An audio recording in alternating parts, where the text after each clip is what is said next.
Hello, I'm Mike Feldberger, and it's time for the Grandview Speedway High Banks highlights, recapping the racing events for the Forrest Rogers Memorial 50 down at Grandview Speedway, located right off of Route 100 in Bechtelsville. 80 cars signed into the pit area with 41 sportsmen and 39 modifieds ready to take to the high banks at Grandview.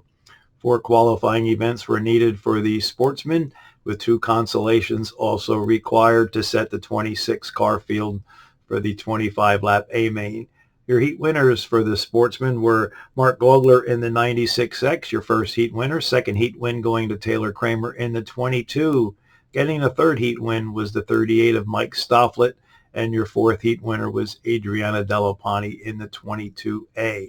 2 consolations were needed, and winning the consolations was current point leader Colin Cox in the 59, your first consi winner, and Ryan Graver in the 101, taking the second consolation win. That set the field for the 25-lap A-main. 2 provisionals were added, so instead of having a normal 26-car field, we had a 28-car field for the Sportsman Modified 25-lap feature event.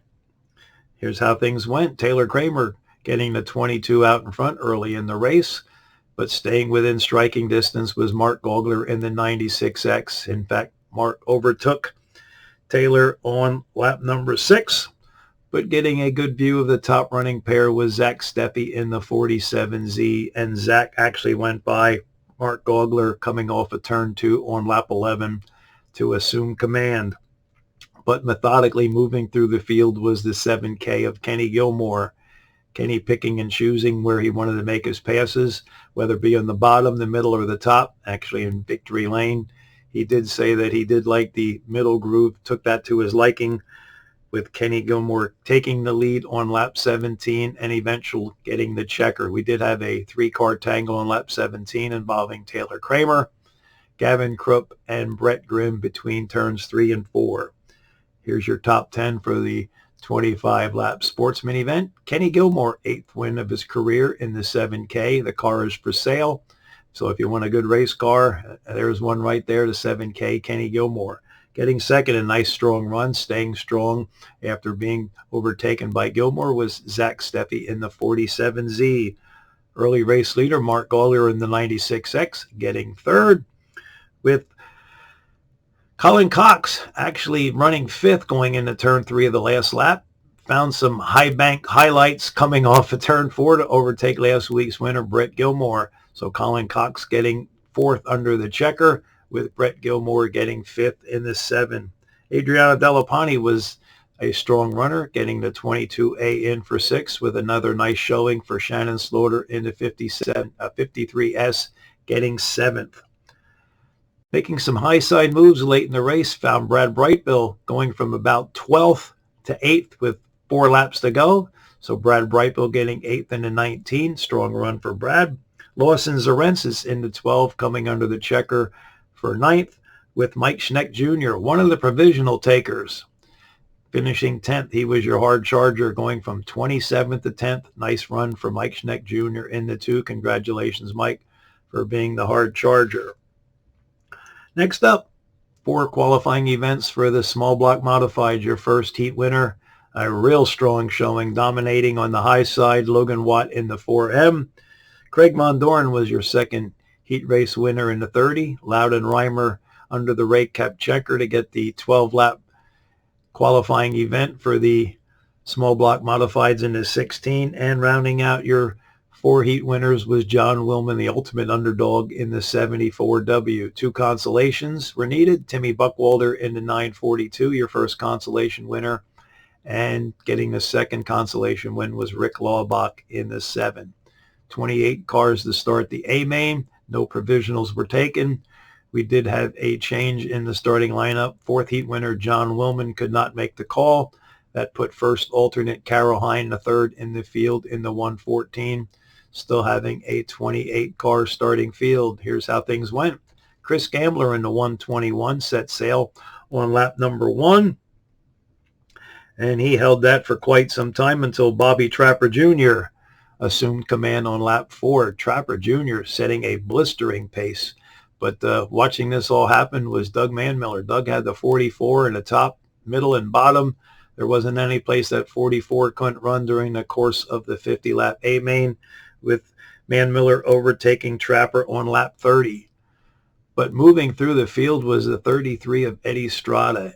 Ed overtook Manmiller on lap number 36.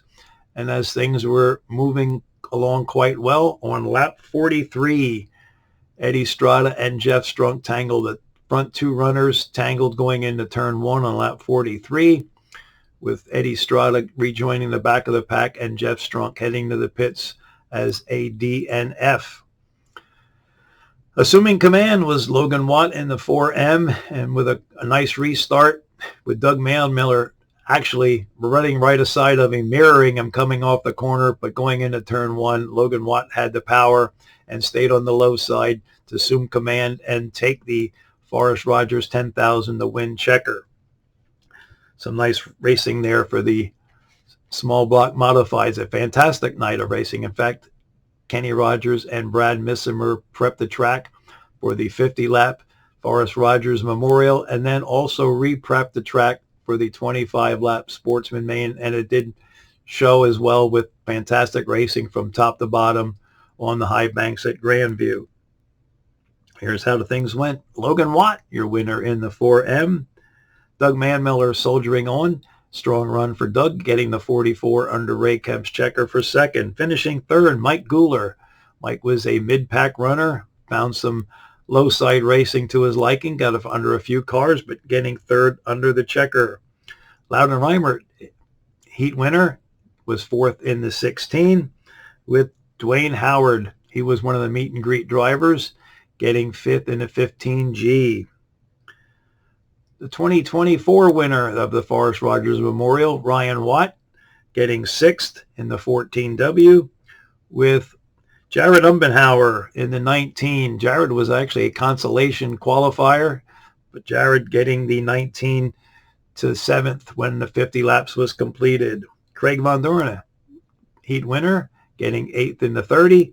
Getting 9th was Brett Kressley. Brett actually went into the pits late in the race, came back out, started in the rear, but really made some nice moves. In fact, the Kressley line was working to his liking, bringing in a 19K for a 9th place payout, with consolation winner Rick Laubach in the 7, getting 10th.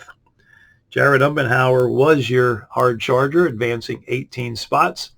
So fantastic racing on the hill last night, with Kenny Gilmore getting the Sportsman win and Logan Watt, your Forrest Rogers 50 winner. That will lock Logan in as a guaranteed starter for the Freedom 76 in September.